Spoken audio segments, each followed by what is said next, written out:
사도신경으로 우리의 신앙을 고백하겠습니다. 나는 전능하신 아버지 하나님 천지의 창조주를 믿습니다.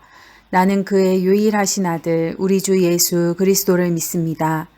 그는 성령으로 잉태되어 동정녀 마리아에게서 나시고 본디오 빌라도에게 고난을 받아 십자가에 못 박혀 죽으시고 장사된 지 사흘 만에 죽은 자 가운데서 다시 살아나셨으며 하늘에 오르시어 전능하신 아버지 하나님 우편에 앉아 계시다가 거기로부터 살아있는 자와 죽은 자를 심판하러 오십니다. 나는 성령을 믿으며 거룩한 공교회와 성도의 교제와 죄를 용서받는 것과 몸의 부활과 영생을 믿습니다. 아멘.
하나님 아버지, 각자 가정에서 예배드리는 고등부 지체들 한 사람 한 사람을 기억하시고 은혜 내려 주시옵소서. 각자의 자리에서 드리는 예배를 통해 하나님의 사랑과 돌보심의 은혜를 누리게 해주시고 기쁨의 찬양 드리게 해주시옵소서.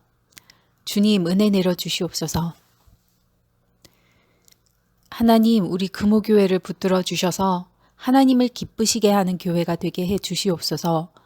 하나님의 사랑을 전하는 교회, 이웃을 겸손히 섬기는 교회가 되게 해 주시옵소서. 주님 성령님이 인도하는 교회 되게 해 주시옵소서. 하나님, 코로나19로 어려움을 겪는 이웃들을 돌보아 주시옵소서. 소외되는 사람 없이 필요한 도움이 전해지게 하시며 각자가 자신을 돌아보며 절제하는 삶을 살게 하소서. 주님, 우리를 회복시켜 주시옵소서. 이제 주님께서 가르쳐 주신 기도로 기도하오니 하늘에 계신 우리 아버지, 아버지의 이름을 거룩하게 하시며 아버지의 나라가 오게 하시며 아버지의 뜻이 하늘에서와 같이 땅에서도 이루어지게 하소서. 오늘 우리에게 일용할 양식을 주시고 우리가 우리에게 잘못한 사람을 용서하여 준 것 같이 우리 죄를 용서하여 주시고 우리를 시험에 빠지지 않게 하시고 악에서 구하소서. 나라와 권능과 영광이 영원히 아버지의 것입니다. 아멘.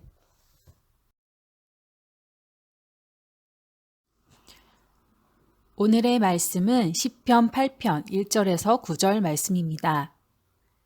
여호와 우리 주여, 주의 이름이 온 땅에 어찌 그리 아름다운지요. 주의 영광이 하늘을 덮었나이다. 주의 대적으로 말미암아 어린아이들과 젖먹이들의 입으로 권능을 세우시며 이는 원수들과 보복자들을 잠잠하게 하려 하심이니이다. 주의 손가락으로 만드신 주의 하늘과 주께서 베풀어 두신 달과 별들을 내가 보오니 사람이 무엇이기에 주께서 그를 생각하시며 인자가 무엇이기에 주께서 그를 돌보시나이까. 그를 하나님보다 조금 못하게 하시고 영화와 존귀로 관을 씌우셨나이다. 주의 손으로 만드신 것을 다스리게 하시고 만물을 그의 발 아래 두셨으니 곧 모든 소와 양과 들짐승이며 공중의 새와 바다의 물고기와 바닷길에 다니는 것이니이다. 여호와 우리 주여, 주의 이름이 온 땅에 어찌 그리 아름다운지요. 아멘. 오늘 말씀 시편 8편은 참 아름다운 찬양시인 것 같습니다.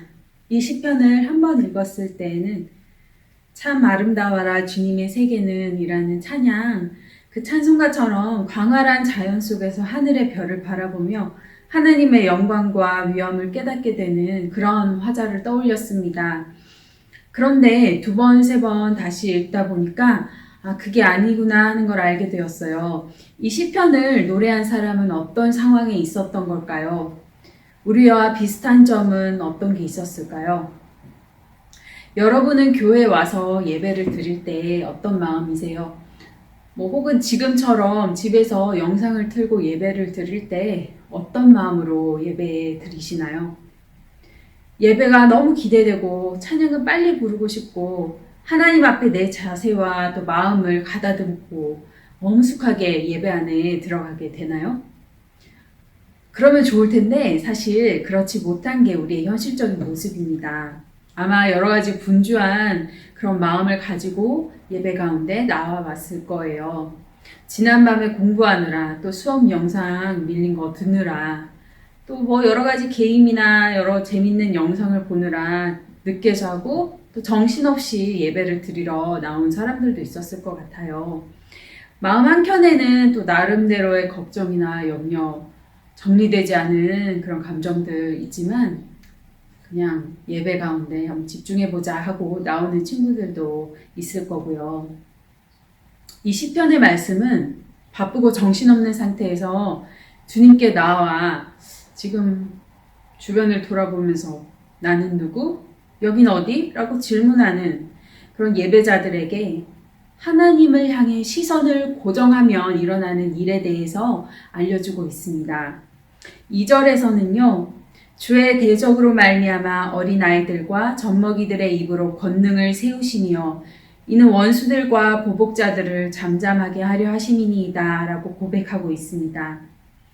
어린아이들과 젖먹이들은 정확한 발음이나 어떤 논리적인 그런 이해가 없이 그냥 이야기합니다. 옹알거리면서 그냥 따라할 뿐이에요. 심지어 잘못 알아들어서 찬양을 잘못 따라 부를 때도 있어요.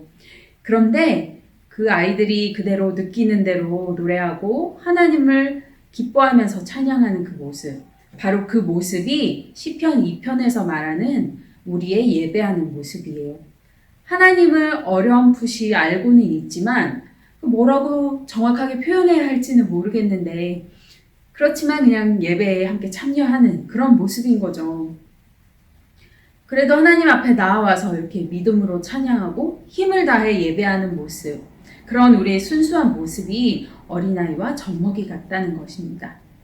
그리고 2절을 통해서 우리가 알게 되는 것이 한 가지가 더 있는데요. 이게 더 중요한 부분이에요. 뭐냐면 이러한 찬양과 예배를 통해서 하나님은 대적들을 잠잠하게 하시고 무력화시키신다는 것입니다. 찬양과 예배에는 능력이 있습니다. 지금까지 예배를 몸이 건조한 것으로만 여겼다면 우리는 반성해야 합니다. 우리의 믿음을 새롭게 하고 하나님의 은혜를 알게 해주는, 또 하나님께 연결해주는 시간으로 이 예배의 시간, 찬양의 시간을 우리에게 주셨어요.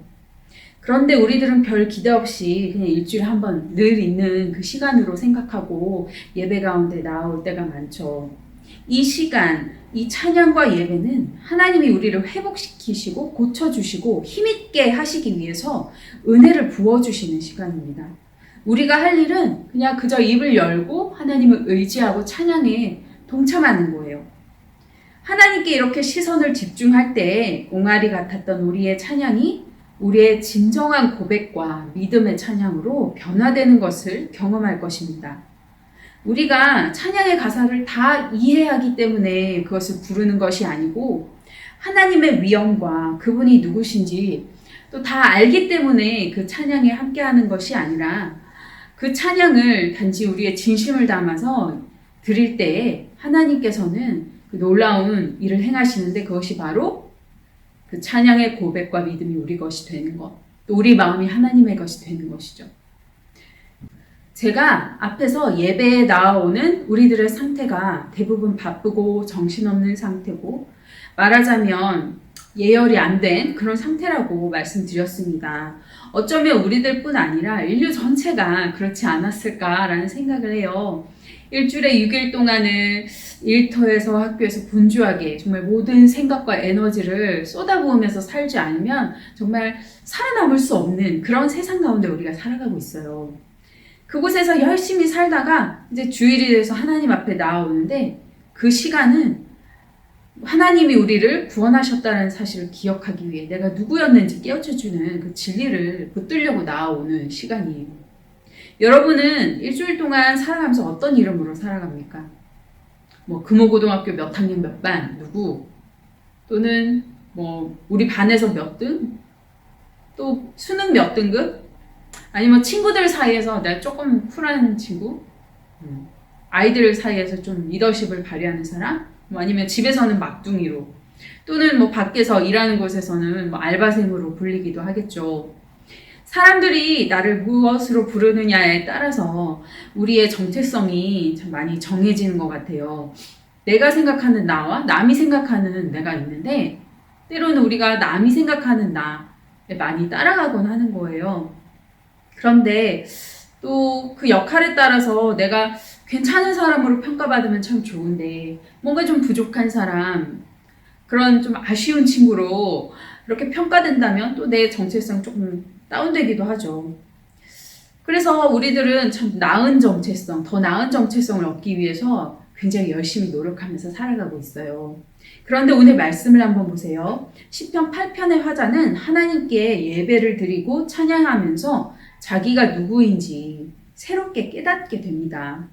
4절에서 6절까지의 말씀 읽어드릴게요.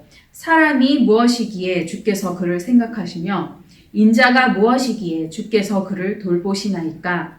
그를 하나님보다 조금 못하게 하시고 영화와 존귀로 관을 씌우셨나이다. 주의 손으로 만드신 것을 다스리게 하시고 만물을 그의 발 아래 두셨으니. 그는 하나님이 늘 생각하시고 늘 돌보는 존재입니다. 여러분은 하나님이 항상 마음에 두고 생각하시고 돌보는 존재예요. 그리고 하나님보다 조금 못하게 하시고 영화롭고 존귀하게 만든 사람입니다. 또 하나님이 만드신 이 세상을 다스리고 돌볼 책임과 권능을 가진 사람입니다. 하나님의 말씀과 찬양의 선포 앞에 귀 기울일 때 우리의 존재에 대한 새로운 정의가 내려집니다. 우리를 만드시고 우리를 위해 놀라운 계획을 갖고 계신 하나님께서 내가 누구인지 뭘 해야 할지 늘 헷갈려하는 우리에게 너는 이런 존재야. 바로 내가 만든 소중한 존재야 라고 말씀해 주시는 거예요. 그만큼 하나님은 우리 한 명 한 명을 공들여 만드시고 정말 소중하게 여기시고 우리가 어떻게 되고 앞으로 무엇이 되는지에 관심이 많으시다는 거예요. 그리고 이 온 세상을 다스리시고 돌보시는 하나님이 그 책임과 권한을 우리에게도 어느 정도 주셔서 하나님과 함께 이 세상을 돌보고 다스릴 책임을 주셨다는 거예요. 하나님을 예배하고 찬양할 때 이렇게 하나님은 우리의 눈을 열게 해주시고 마음을 열어주셔서 이 세상을 바라보는 새로운 관점을 주십니다. 이 모든 것이 하나님의 영광과 위엄을 바라보며 찬양할 때 일어나는 일이라고 이 시편의 화자는 우리에게 알려주고 있습니다. 사랑하는 고등부 여러분, 우리 삶 가운데 찬양이 끊이지 않도록 했으면 좋겠습니다. 찬양은 하나님이 누구이신지 우리에게 알려줍니다. 그리고 찬양은 하나님이 우리에게 놀랍게 역사하시도록 하는 통로가 되어줍니다. 또한 찬양은 우리의 생각을 변화시키고 하나님 앞에서 아름답고 존귀한 자로 살아갈 수 있게 해줍니다. 또 하나님이 우리에게 주신 이 선물인 찬양, 이것을 부를 때 우리는 하나님에게서 떠나지 않고 하나님께 딱 붙어서 살아갈 수가 있어요. 이 찬양을 항상 입에서 떠나지 않게 하시면서 이번 한 주도 승리하며 살아가길 원합니다. 기도하겠습니다. 하나님 아버지, 예수님을 믿는 우리에게 큰 변화가 없습니다. 더 노력하고 더 열심히 살아야 우리가 더 멋진 존재로 거듭날 것 같은 생각에 항상 사로잡혀 살고 있습니다. 하지만 하나님, 우리가 이제는 예배와 찬양으로 우리를 새롭게 하시는 하나님께 의지하기 원합니다. 다 이해하지 못하지만 우리의 입술을 열어 믿음으로 고백하게 하시고 찬양을 통해 우리의 믿음을 성장시키시는 하나님을 경험하게 하여 주시옵소서. 세상 속에 우리를 홀로 버려두지 않으시고 늘 붙잡아 주시는 아버지 하나님을 만나게 하시고 우리에게 주신 축복과 약속을 지금도 실행하고 계신 하나님을 만나게 해 주시옵소서. 하나님, 우리 각자를 귀한 계획을 가지고 이 세상에 태어나게 하시고 지금까지 잘 성장하게 하셨사오니 우리 고등부 친구들의 앞날도 주님께서 보호하시고 인도하여 주시옵소서. 그리하여 이 세상에서 하나님이 주신 재능을 잘 발전시키고 앞으로 멋지고 책임감 있는 어른들로 성장하게 하여 주시옵소서. 어디에서든 하나님께 영광 올려드리고 또 힘든 사람들에게 사랑을 나누어 줄 수 있는 하나님의 자녀들 되게 하여 주시옵소서. 이번 한 주도 건강하게 지켜주시며 학업 가운데 지혜와 명철을 주시기 원합니다. 코로나로 인해서 우리의 일상이 많이 바뀌었고 또 하나님을 믿는 믿음과 신앙생활도 시험대 위에 있는 것 같습니다. 주님, 비록 우리가 서로 만나지 못하고 교회에서 예배하지 못하고 있지만 우리 친구들의 믿음을 지켜주셔서 어디에 가든 하나님이 함께 하신다고 고백할 수 있는 고등부 친구들 모두 다 되게 해주시옵소서. 예수 그리스도의 이름으로 기도합니다. 아멘.